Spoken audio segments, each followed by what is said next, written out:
Call the council meeting to order tonight. Tonight will be led in the invocation by Council Member D. Knutson. After the invocation, we'll have the Pledge of Allegiance. So at this time, I'd ask everyone to please rise.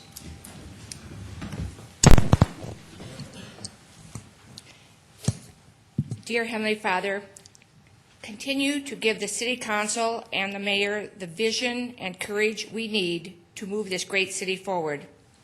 Help us deal with the risks ahead so that we can accomplish everything that needs to be done, and always help us keep our eyes on the final results for everyone. Amen. I pledge allegiance to the flag of the United States of America and to the republic for which it stands, one nation under God, indivisible, with liberty and justice for all.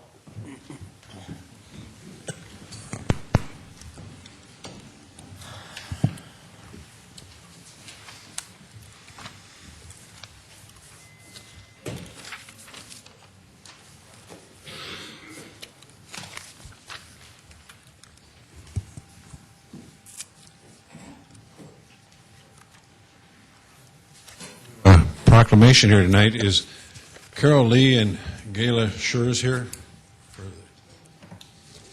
Come on up here, please. Welcome, glad to have you.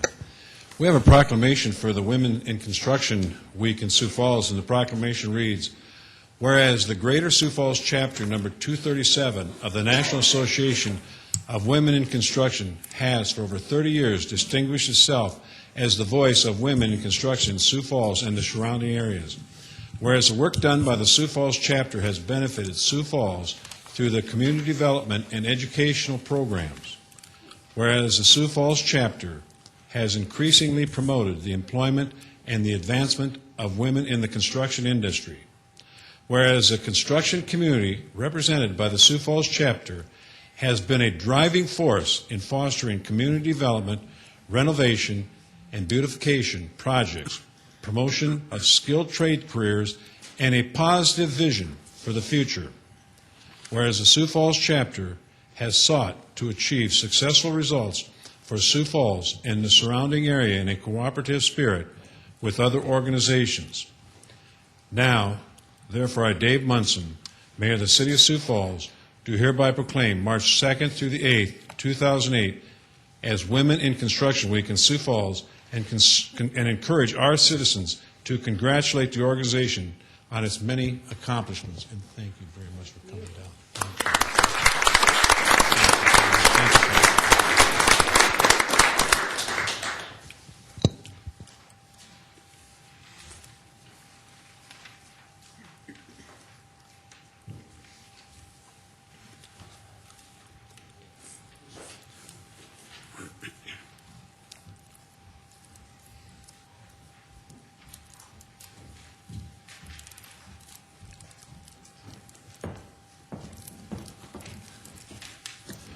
Okay, let's get started. Is there a motion to approve the consent agenda? So moved, Jamison. Jamison moved. Is there a second? Second, Kavanaugh. Kavanaugh seconded. Any further amendments? Seeing no further amendments, all in favor of the motion to approve the consent agenda, vote yes. Those opposed, no. Councilmembers Knutson? Yes. Staggers? Yes. Benninga? Yes. Brown? Yes. Costello? Yes. Jamison? Yes. Kavanaugh? Yes. All members present have voted. The consent agenda has been approved. Is there a motion to approve the regular agenda? So moved, Brown. Brown moves. Is there a second? Second, Benninga. Benninga second. Any further motions? Yes, Mayor, I'd like to make a motion to move item number 14, the street vacation on Lake Avenue, up before item number 7, please. Okay, Knutson made that motion to move item 14 above 7. Is there a second to that motion? Second, Jamison. Jamison seconded. Is there further discussion on that motion to amend? Not all in favor of that motion will vote yes. Those opposed vote no. Councilmembers Knutson? Yes. Staggers? Yes. Benninga? Yes. Brown? Yes. Costello? Yes. Jamison? Yes. Kavanaugh? Yes. That motion been approved, 7 yes, 1 excused. Any other motions? Not all in favor of approving the regular agenda as amended will vote yes. Those opposed vote no. Councilmember Knutson? Yes. Staggers? Yes. Benninga? Yes. Brown? Yes. Costello? Yes. Jamison? Yes. Kavanaugh? Yes. All members present have voted. The regular agenda has been approved, 7 yes, 1 excuse, as amended. Now is the time that we set aside for anyone that wishes to address the council for a period of 5 minutes. We ask that they give their name and address for public input. So if anyone wishes to address the council at public input, please come forward, giving your name and your address, please.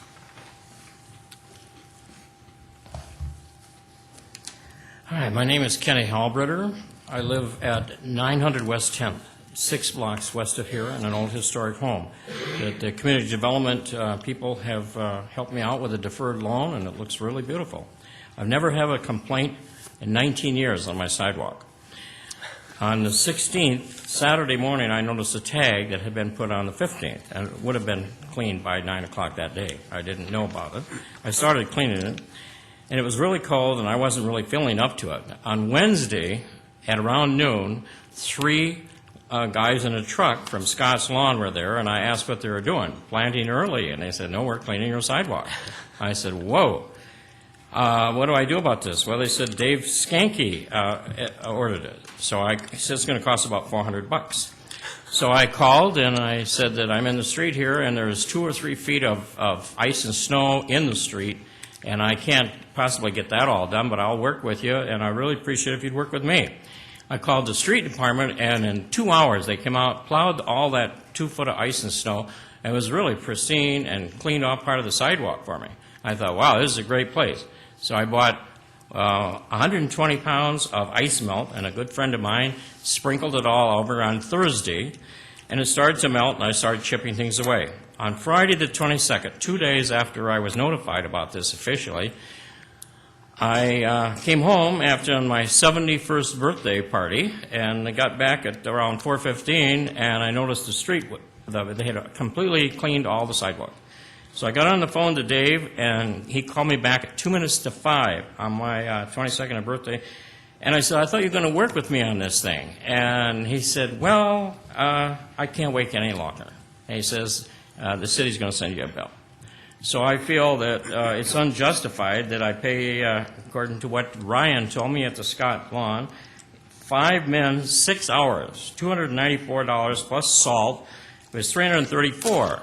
When I said I was complaining to the city, he said, well, I'm waiving the $75 fee on the equipment. So at this point, I would really appreciate it if someone would look into this and see if they can give me some help on the bill. And I also have an input in general that Dave Skanke told me there were 1,200 calls, anonymous calls, and 2 of them were on my property. Well, in 19 years, I've never had a call. I wonder what it would be like if the city had a policy where they didn't accept anonymous calls. You had to give your name, address, and telephone number, not to distribute to the public, but that the city to follow up on it. I would imagine if the anonymity of the whole thing was gone, the number of calls would be reduced. Does anyone have any comments or questions? Here, I'll give you, if you want to come up here, I'll give you a number to call me tomorrow, and we'll get a meeting lined up with you to work on it. So, Oh, okay. if you want to do that, this is my office number. So, Okay. if you want to do that, Ken, I'll look into it. And we'll get set up a meeting up for you to talk about that. So, Okay. Thank you very much. Very much appreciated. we'll get together. Make sure you call, and we'll get an appointment set up for you. Thanks again. You bet. Others that wish to address the council for a period of 5 minutes, we just ask for your name and address. I see no one coming forward, so let's move to item.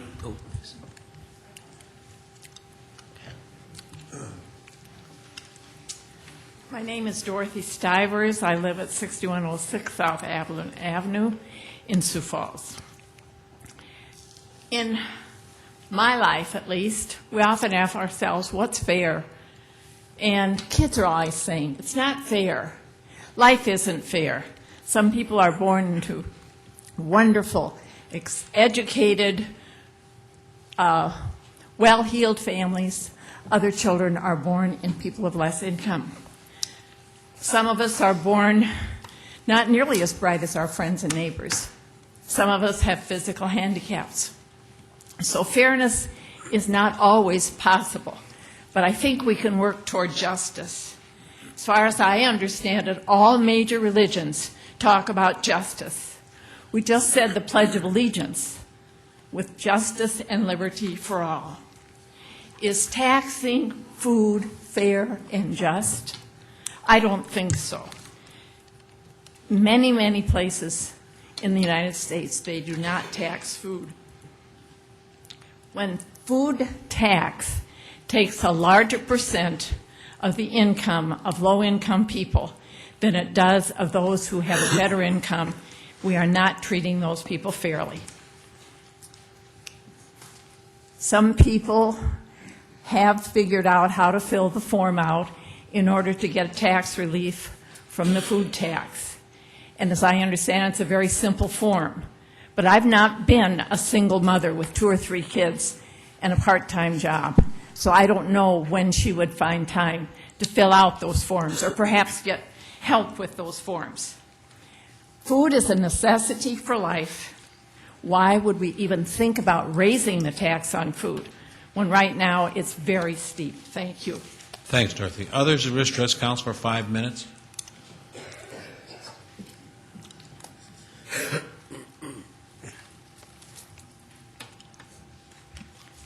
My name is Norma Carnegie, and I live at 5337 West Burnhamwood Drive here in Sioux Falls. I have to say I'm a little bit nervous. I have never talked before a city council before. But I'm also here to talk about taxes, sales taxes. We know that about 1/3 of the children here in the schools are on either reduced or lunch programs. I understand that you would like to, or were the big discussion about an estimated tax on the roads, which comes to about $3.8 million, which would cut into the low-income families. I know that an event center is being talked about, and that will take a lot of money and sales taxes. So I'm asking the council to try to come up with another source of income besides raising particularly food taxes, but even other taxes. They're hit hard these days, and we know that the economy is, even though it's not called a recession, we know it's pretty close to a recession. So I would just like you to try to find other sources of income, if at all possible. Thank you. Thank you. Kermit? Just to clarify, what you're speaking against is the city increasing the tax from 1.92% to 2%, is that right? Yes. Okay. Yes. Thank you. Thank you. Others who wish to address the council for 5 minutes?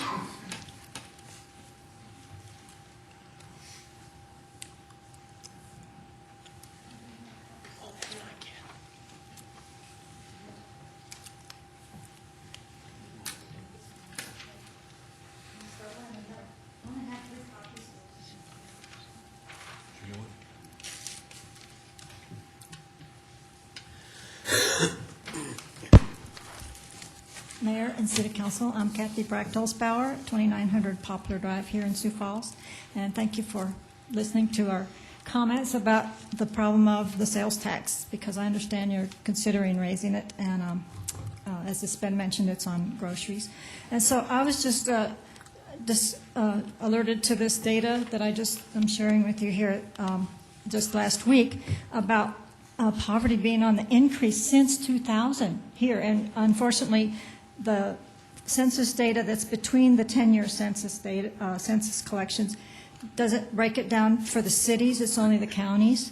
So that's why this is the county data. That's as close as we can get. But of course, all these people shop in Sioux Falls, and they're people that we care about all over our counties because they're so connected to Sioux Falls, whether they're right in the city living here or not. So the surprising thing is how much the poverty has increased in our county just since 2000. This seems to be on the increase, and this was the Rural Sociology Department up in SDSU saw this and wanted to alert people, and so I'm passing on their alert to you.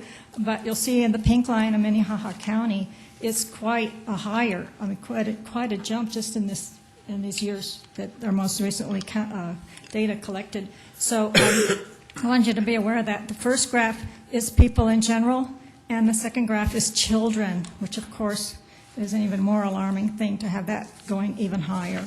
I asked also if they had the data for the people just above that poverty line, because people who are considered low income are between 100 and 200%. And yes, whereas if you look at the top graph, that's 10% of the people below poverty. There's another 15% that are between 100 and 200%, for a total of 25% of our county. And so this is a major concern for low-income people, and I want you to have that foremost in your brain when you make decisions about raising sales tax, since that's a higher percent of their income than it is for people more well-off. And I think we know that food prices are up. Dairy's up like 13% last year, meat up 5%, produce, of course, is up, and that's a big consideration, too. And so at a time like this, I think it'd be very helpful. I know you can't control the prices. You can't take the tax off just food. You don't have the choices that you might like to be able to make, but you could help people by keeping that tax as low as possible. This would be a good time if we could possibly lower the tax, but certainly not raise it. So that's our plea here tonight, and we hope that you find other sources of revenue to cover the city needs.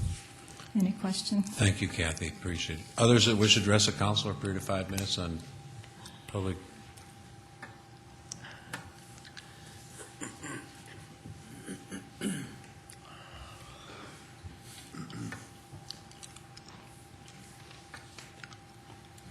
I'm Sister Carol Quinn, and I live at 1700 St. Michael's Circle. And I'm going to say somewhat the same thing. I teach refugees and immigrants in their homes, and so I teach a lot of poor people.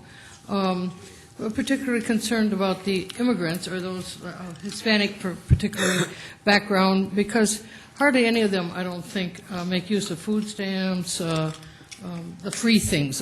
Very few of them, I don't think, are, whether they're documented or undocumented, they're paying out of their own pocket, and often they have pretty low-level jobs. But not only them, but a lot of the single moms, too, Caucasian or any other. When you think of how many are working in these gas stations and these 10,000 restaurants we have in town, and all these other little nickel and dime Wendy's and all that. You know, I read on the front page of the Argus recently that the waitresses at Frying Pan make $2.50 an hour. I know at Inca they do too, $2.50 an hour. So if it's a slower day and your tips don't come out very much, you haven't brought home much money. And often you're not on food stamps because you're just on that edge, or maybe a tiny bit or something. So there's an awful lot of people who are not like you and I, that we don't have to worry about the food bill next week, too bad, that are just living on the edge. So I just want you to consider that, too, when you're considering where you're going to get money to pay for a lot of these expenditures that I read on the front page of the paper almost every day now, to just keep thinking that half of the city, is really hard making it nowadays. Thank you. Thanks, sister. Oh. Yeah. Okay, sister, sister. Kermit. Yes, excuse me for my voice this evening, but I was kind of curious that for lower income people, do they try to maybe eat out at really cheap places like McDonald's You and hardly Wendy's? see refugees eating out that I ever noticed, ever see. Even their African they don't have many African restaurants, but they cook at home. Immigrants mostly too. Now maybe there's a few of the Hispanic that would eat out at the McDonald's or something, or probably take it home more. But I don't think eating out, at least, and I've been doing this for 6 years, eating out is not a big thing with them. They do more cooking at home, and particularly the refugees don't eat out. Yeah, I've always wondered about that because, sometimes you can get some really cheap meals at, McDonald's and Wendy's You and want so them forth. feeding their kids that junk? Well, no, I'm just saying, I'm not saying every day. But the point I'm trying to make is that we even have a higher tax on food at these kind of restaurants that, many people eat out at. Because we have such a working population here in Sioux Falls. and people don't have time sometimes to cook food at home and things like that, and they're eating out at the restaurants, and they're charged even higher price, Well, you're right. higher tax on food. And when I see them bringing home stuff, I discourage it because but I don't see it much, to tell you the truth. Okay. I don't see waste in the food area much. Okay, Okay. thank you. Thank you. Others that wish to address the council on any topic for a period of 5 minutes, give your name and address, please. Scott Harrisman, 806 South 10th Avenue. I wanted to talk a little bit something different and touch on what they were talking about with the retail tax, food tax. What I hear a lot when I watch council meetings on TV or I come is progress. So I always hear from everyone, anybody who's against spending money on new projects is against progress. But a retail tax, whether it's on food, clothes, whatever, is a regressive tax because it harms the people who have the lowest amount of income spending on, such as a food tax. And we actually tax motorcycles and boats and RVs at a lower rate than what we tax food. That's not right. You guys talk about progress, but we fund it regressively. And there needs to be, I know that stuff needs to change on a state level. So obviously cities can't change all the laws, but you really need to find a different way to tax and to pay for projects than by taxing food, a necessity. We all need it. And luxury, I've suggested luxury taxes in the past, on things. I just can't understand why you have to pay more of a tax on a gallon of milk than you do on a motorcycle. It just doesn't make sense to me, but that's all I have to say. Thank you. Others that wish to address the council for a period of 5 minutes at this time? I see no one coming forward, so we will move into the regular agenda, item number 14. Reconsideration, a resolution vacating South Lake Avenue from 50 feet north of section line West 12th Street to West 11th Street.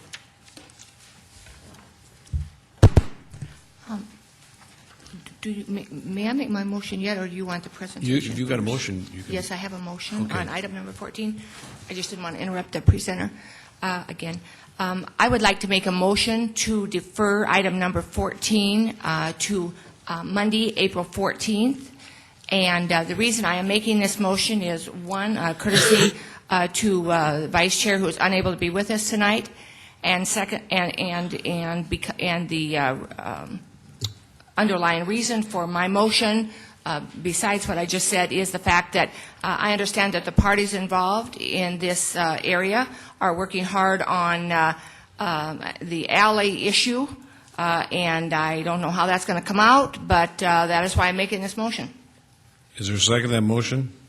Second, Jameson. Jameson, second. Is there further comments on the motion to defer item 14 until April 14th? Go ahead. I was just wondering, the people that are affected by this, do they have any strong feelings one way or the other? Say what? I was wondering, the people that are affected by this, do they have any strong feelings one way or the other about deferring this? Because we have been doing this for a long time. Yeah, and I think one thing they asked Kermit was for, since Bob wasn't here, out of courtesy, if we could do it, and then they were working on some issues that Councilmember Knudsen talked about, so that is kind of more out of the courtesy of Eric doing it until you get in this discussion so they can work, and then we'd bring it back on April if it was okay with the council to do that. So, further comments? Not. Is there a motion to defer item 14 until April 14th? If all in favor of that motion to defer will vote yes. Those opposed will vote no. Councilmembers Knudsen? Yes. Staggers? Yes. Benninga? Yes. Brown? Yes. Costello? Yes. Jamison? Yes. Kavanaugh? Yes. All members present have voted. That deferral has been approved, 7 yes, 1 excuse. So item 14 will be heard on April 14th. Item number 7. Deferred action, second reading, an ordinance of the City of Sioux Falls, South Dakota, amending the revised ordinances of the city by revising the name of person to receive application for reduced taxation on new construction. Good evening, Mike Cooper, Planning and Building Services. This is an ordinance that is being requested for an amendment that pertains to our various tax abatement ordinances. Currently, they are being administered by the Assistant Director of Building Services. Due to some reorganization and staffing changes, we are now asking this to be amended so that it would be administered by the Assistant Director of Planning and Building Services. And also, we have discussed a second amendment that we would like your consideration tonight, which would be to add a new section to this that would now require an annual report that would be presented to the City Council by staff of all the tax abatement projects that were qualified on an annual basis. And that language provides that in July of each year, the Assistant Director of Planning and Building Services would submit a report to the Council of all eligible completed new construction projects which qualified for the discretionary formula beginning in December of this year. And then it also goes on to include a description of what information that report would include. So we would like to also include that as a second amendment to this ordinance. Questions of Mike on item number 7? Others that wish to address the council? If not, let's move the motion to approve and then come to back to the amendment. So is there a motion to approve? Move for approval. Who did that? Second, Costello. Kavanaugh and Brown, did you second? Or Pat? Costello. Costello seconded, okay. So we've got the motion out on the table now. Is there any amendments? Motions to amend? Was there 2 amendments, Mike? Yeah. Motion to approve both amendments. Okay, everybody understand the motion to amend? We're going to amend both at the same time. Don't bear a motion. So is there a second to that motion? Second, Benninga. Benninga seconded. All in favor of both amendments will vote yes. Those opposed will vote no. Councilmember Knutson? Yes. Staggers? Yes. Benninga? Yes. Brown? Yes. Costello? Yes. Jamison? Yes. Kavanaugh? Yes. All members present voted that both amendments have been approved. Now we're back to the main motion as amended. Further comments on that motion? Being not all in favor of the motion to approve as amended, will vote yes. Those opposed, vote no. Councilmembers Knutson? Yes. Staggers? Yes. Benninga? Yes. Brown? Yes. Costello? Yes. Jamison? Yes. Kavanaugh? Yes. All members present voted. Item number 7 has been approved. 7 yes, 1 excuse, as amended. Item 8.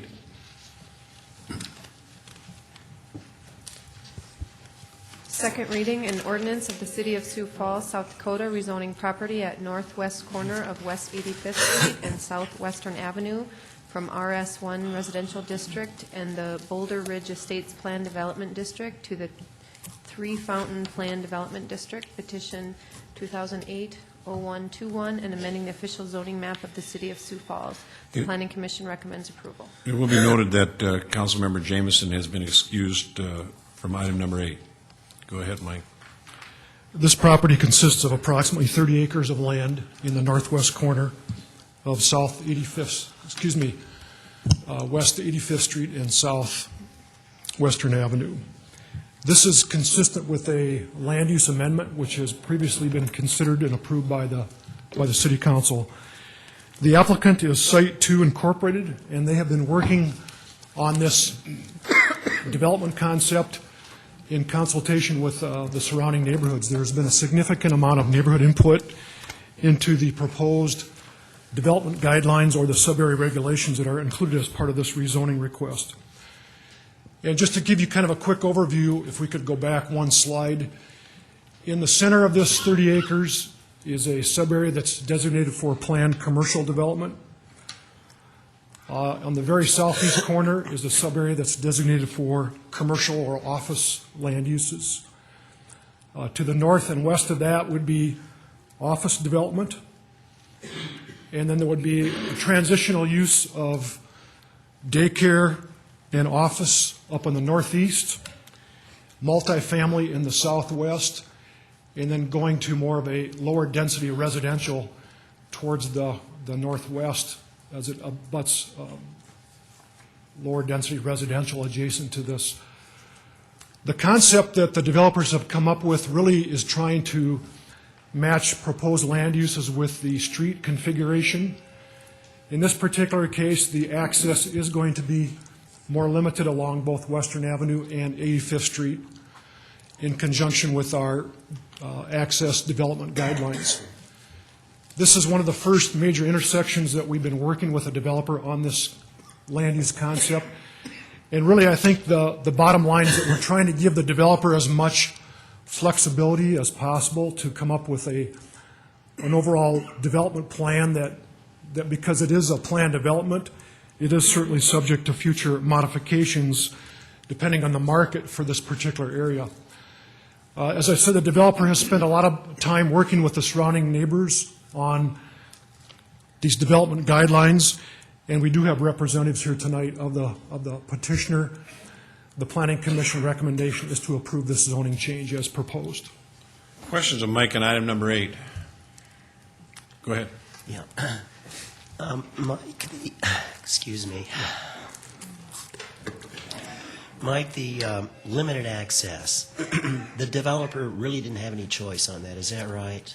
Yeah, the access is based on our engineering requirements that we've been using in the past. We are going to be coming through with updates of those to the City Council in the near future. But in this particular case, I'm not sure when the current petitioners did acquire this property, but the street configuration, at least along Western and 85th Street, has been in place for some time. The roundabouts in there, is that something the planning department would like them to do, or? We are not discouraging it, but again, the developers, I think, came up with a concept that they believe is worth considering in the future to look at traffic flow and to help define some of the different proposed uses within the property. We talked about this the last time.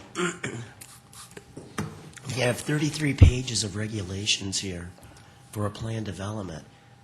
Do you think that's a little excessive? I know you mentioned that this is what the neighbors wanted, but this is 33 pages of regulations for this development. Again, it's a little bit out of control. I think the petitioner is here to help address that question. This is probably one of the more detailed, I would say, development plans that we've looked at in recent years. Yes, I would say it is. Very detailed, very thorough. Further questions of Mike on item number 8? Others that wish to address? Oh, Kevin, excuse me. Mike, why would we restrict access from that intersection? Why wouldn't we? Why would we? Why do we? Okay. As we get out into these new development areas that are primarily vacant land, we have looked at trying to keep the major intersections at least a quarter mile off of the intersection of two arterial streets. And the reason that we've done that is so that we can look in the future at either medians or where you have these major intersections where there's going to be a substantial amount of traffic that would be in turning lanes. What we found is that based on projected traffic flow, that's the amount of space that we need for turning lanes as well as for the potential for future medians. So it's really designed to help with the traffic flow along the arterial streets and also to give some access to the adjacent development. And that's why in the old days where you saw maybe a 300 by 300 foot zoning on the commercial corner, that we're trying to get away from that. And this particular development plan does show, again, it gives some more flexibility as far as trying to match up a variety of commercial, office, and multifamily land uses that would be in conjunction with the major access points. Further questions of Mike on item number 8? Others that wish to address the council on item number 8? Go ahead, Kerwin. Could I ask some questions of the developers, please?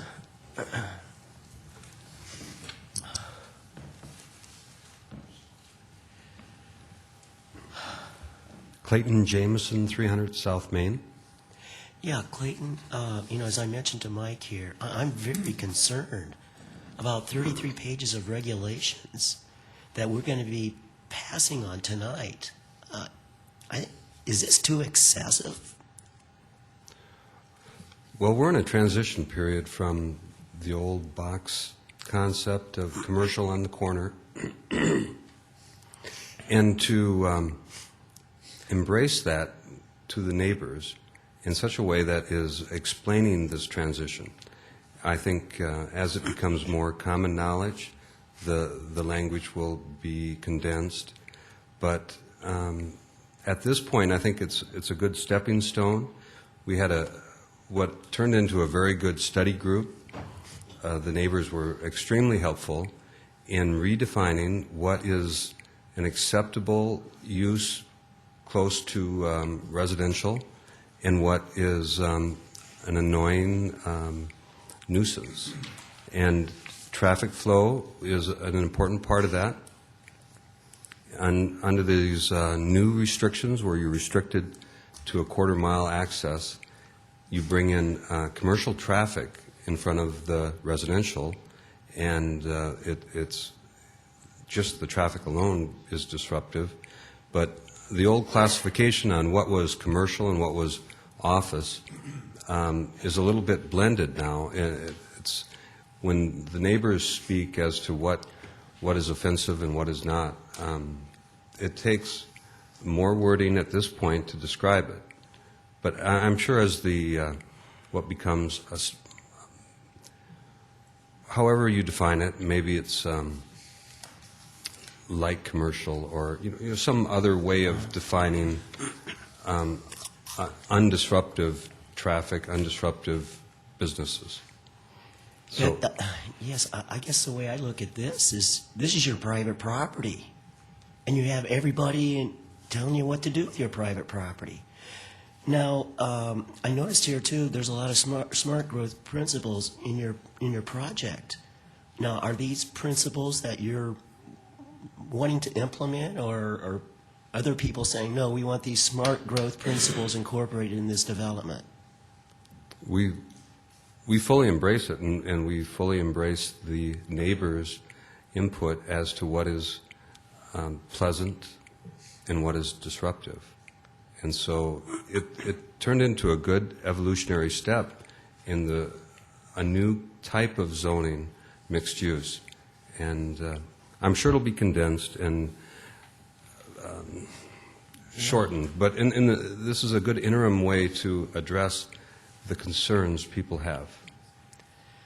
Because I've been around to different communities in the country and seeing some of these kind of projects like this, and some of them are successful, but some of them aren't. And I mean, I hope you make a lot of money off of this, but if you're fully embracing this on a voluntary basis, fine. But once again, I'm concerned there's so much regulation. I'm actually grateful for the neighbors to help teach us. Usually you have to pay the study groups to come help give you advice. Further questions? No, thank you. Others that wish to address the council on item number 8? Is there a motion to approve? I so move. Knutson. Second, Costello. Costello seconded.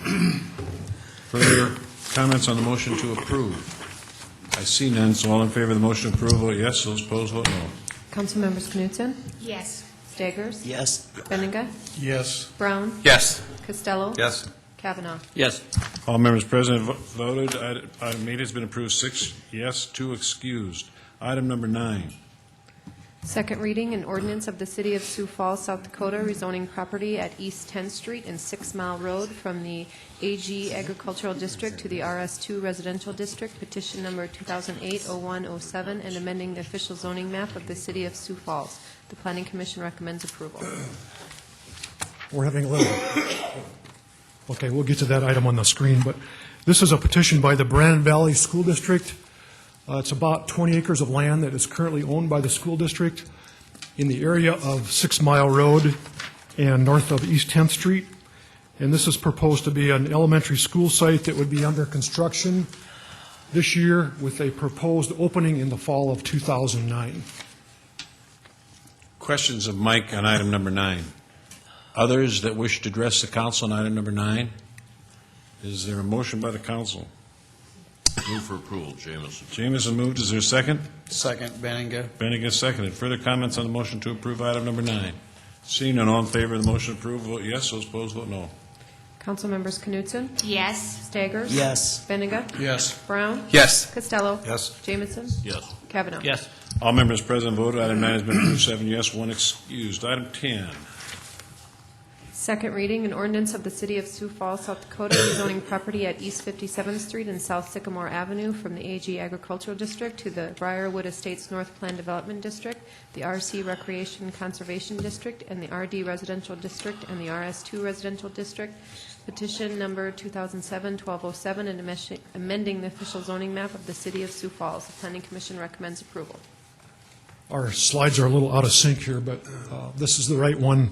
This is the southeast corner of 57th and Sycamore Avenue. The petitioner is Ronning Enterprises.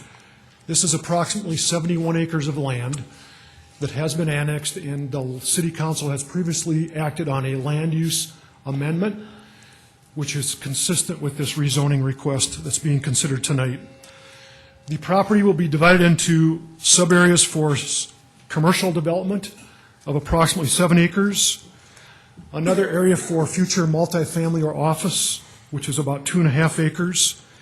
There'll be approximately 49 acres for lower density residential, just over 4 acres for medium density residential, and the balance will be for drainage or recreation conservation designation. Again, this is consistent with the land use amendment, and the recommendation is to approve this rezoning. Questions of Mike on item number 10? Bob, James? Mike, to the west of this property, there's a lot of excavation going on. Looks like a detention pond or a retention pond. Is that all part of the drainage process for this Yes. whole area? Yes. And is there going to be more of those built out there? I believe, yes, there will be additional drainage improvements made out in this particular area. Okay, because that's been a wet area for a long time. It's been a problem with 57th Street. I was just curious. Thanks. Yes. It's pretty flat out there. Further questions of Mike on item number 10? Others that wish to address the council on item number 10? Is there a motion by the council? I move for approval of item number 10, Knutson. Knutson moves. Is there a second?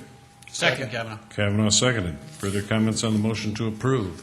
Made and seconded. All in favor of that motion will vote yes. Those opposed vote no.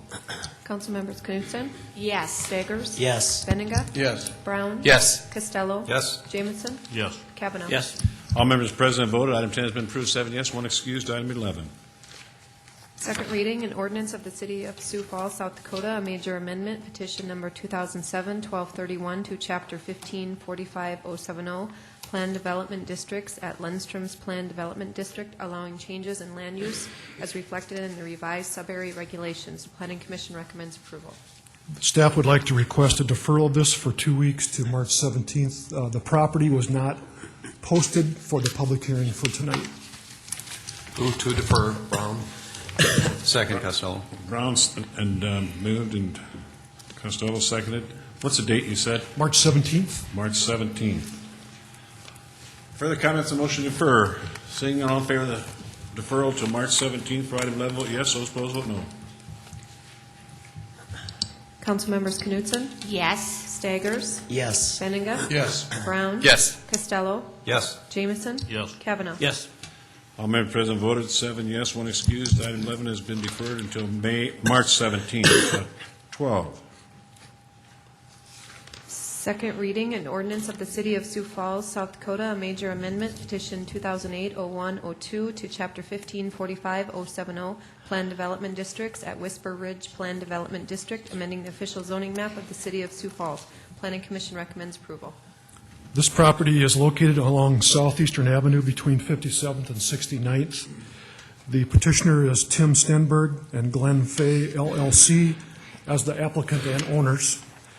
It's part of the development that has been approved for residential. In this particular case, we're asking to change approximately 2 acres that would be allowed to be developed into 4 and 8 unit buildings.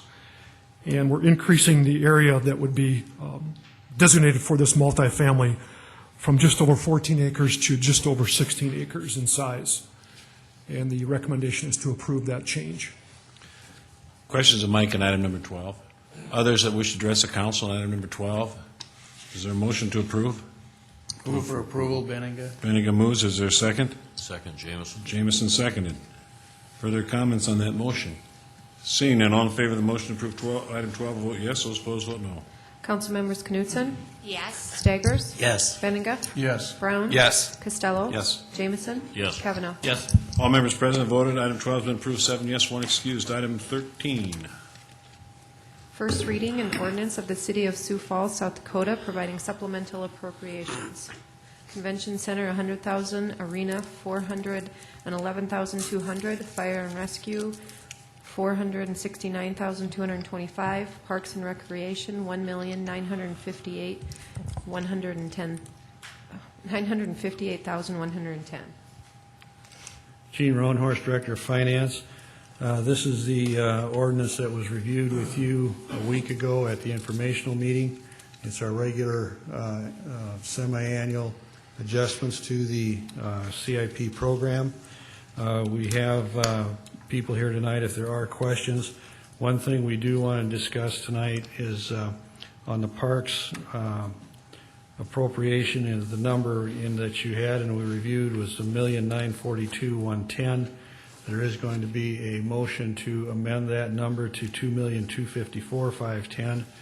And Don Kearney is here this evening to explain the changes in the number.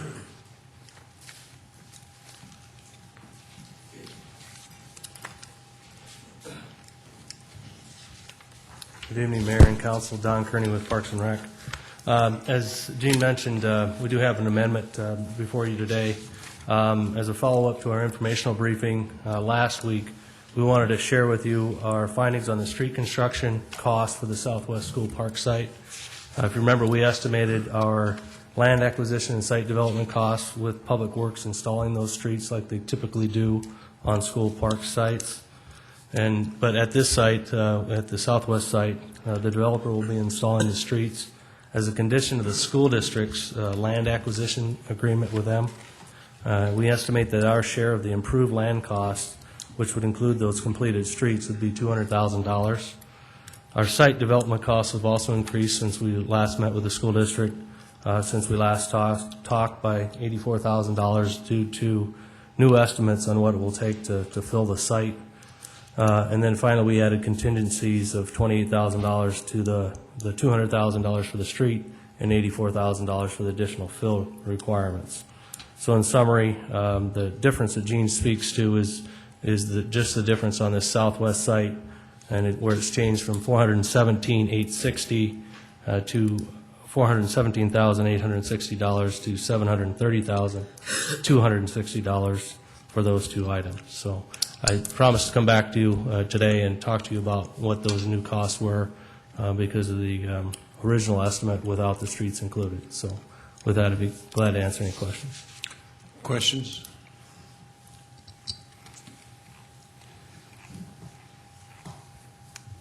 How does the, okay, so we're basically at about $100,000, a little less than $100,000 an acre for here. How does that compare to the other three sites? That is a little bit more because the street cost is included in that cost for the Southwest school site. The other sites, the Brandon school sites and the Northwest school site at Marine and Maple do not include the street construction costs. So it is higher at the Southwest school site, but again, our portion of those street costs are included in that number. Does that answer your question, Pat? Yeah. Would it be possible this week sometime to give some updated sheets that show the estimated improvement costs and Sure. maybe a per acre cost You bet. on all four of the sites? And one thing we talked about at the information meeting last week too was with the understanding that we have some difficulties with road construction coming our way, and some of these parks aren't due to go online for some time, why we don't explore options to purchase these. And I think you indicated that Gary or somebody was going to be able to respond to that. Sure.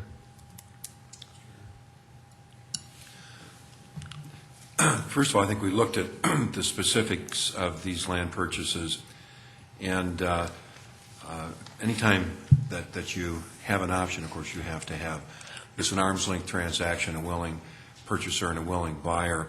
And it did not appear to us that options were likely on this site for a couple reasons. First of all, what we really want to do is lock in a price with an option, and we want to lock it in for a long period of time, at least until the parcel is actually needed. Here, because the development market is moving quick and it's volatile, it did not appear that we would be able to lock in a long-term purchase price. And one of the things we want to do, of course, is buy this land as cheaply as we can. We don't want to buy it 3 years from now at a higher price. Councilman Costello, anything is possible, but in this situation, it looked like an unlikely opportunity. Regarding the other 3 park sites? I would say that the answer I gave applied really to all 3. And this was from discussions with the school districts and their legal counsel. Further questions on item 13, Bob Jameson. Don, when is that school proposed to be open? And then maybe a question for Mike to follow up on that. What's the projected development around that area? The southwest side? Yes. Yeah, they plan to start construction this year. Southwest or southeast? Southwest. Okay. And the plan is to also open that in the fall of 2009. And so I defer to Mike on the development around that area.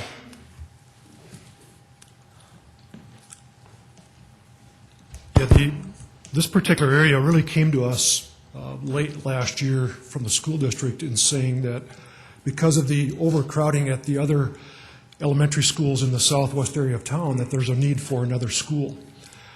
And we actually looked at probably 3 other potential locations, south of 57th Street, north of 57th Street. And either the locations were not suitable in terms of what we call an attendance area, or we didn't have a willing property owner. And so this was really the best option that we had to work with in terms of, A, an available site that would meet the criteria for the school district, and B, a landowner that was willing to enter into some type of a negotiation on selling the property. So in this case, there is residential development that will be added around this particular area, and it is going to have good street access with collector streets. It is in a good location that would serve the school's needs. And even if there weren't going to be a school site here, in our 2015 plan, we do show a future neighborhood park in this vicinity. Okay. Currently, west of that road, there is no development, if I remember correctly. Yes. And to the south, there's some limited development. What is the, shall we say, the potential, because that's flat land out there, and there's been some drainage problems in that whole area. Are they solvable in the near future without any problem? Yes. In fact, the city council, you have approved a development plan already for this property. Right. That does show the potential for a future school park site. Yes, the drainage is going to be addressed like it would be with any development. I'm more concerned about as you go in that next section west and south. Mm-hmm. Yes, there will be drainage provisions so that we don't negatively impact any other property around there. Thank you. Further questions? Any other questions on item 13? It's the first reading. Not, is there a motion set the hearing date for item 13 for March 10th?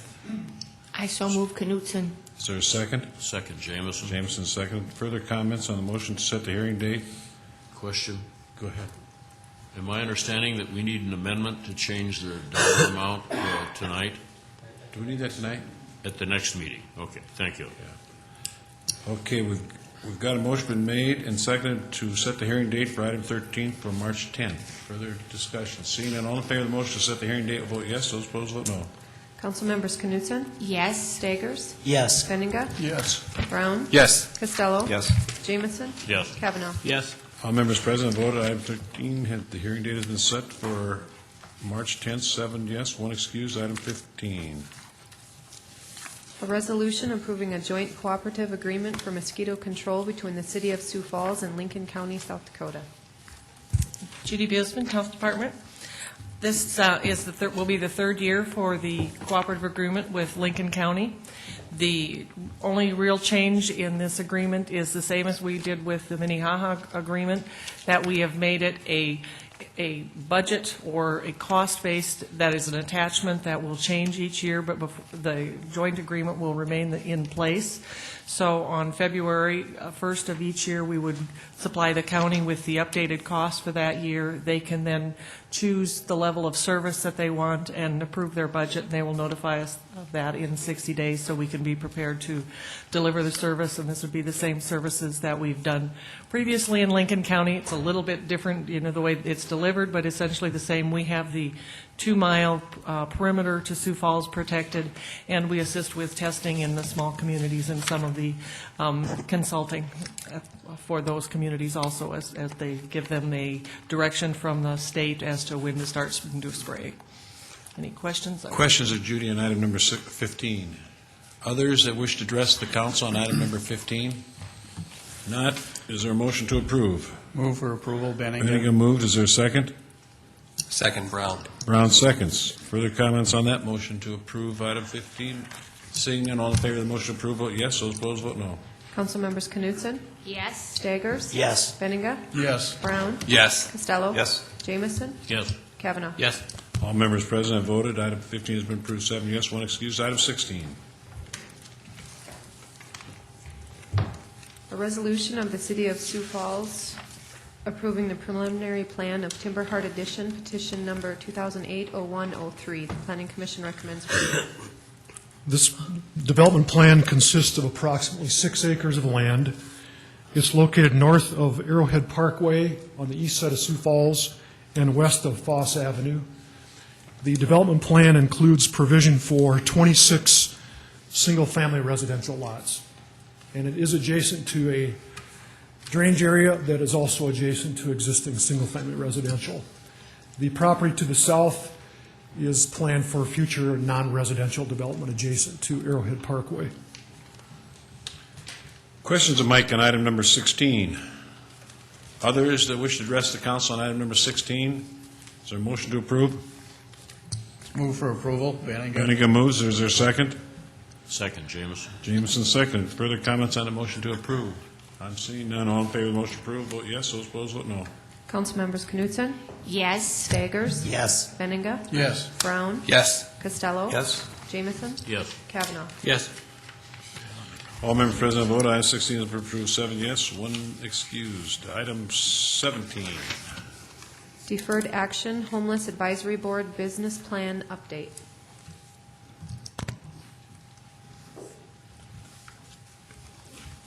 We do have representatives from the HAB here if people have further questions, but otherwise looking for no formal action unless you need information from us. Can we just accept it, or do we have to take a motion since it's on the calendar? Do we have a report? I think the council should make a motion. I would like to make a motion to, accept and file this homeless advisory board business plan. Okay, second. Brown seconds. Anybody else wish to address council item number 17? Not. All in favor of the motion to approve the acceptance of item 17, vote yes. Those opposed, vote no. Council members Knutson? Yes. Staggers? Yes. Benninga? Yes. Brown? Yes. Costello? Yes. Jamison? Yes. Kavanaugh? Yes. All members present voted. The report has been accepted, 7 yes, 1 excused. Is there a motion to adjourn? Move to adjourn. Kavanaugh moves. Is there a second? Second, Benninga. Benninga seconds. All in favor of the motion to adjourn will vote yes. Those opposed, vote no. Council members Knutson? Yes. Staggers? Yes. Benninga? Yes. Brown? Yes. Costello? Yes. Jamison? Yes. Kavanaugh? Yes. We stand adjourned.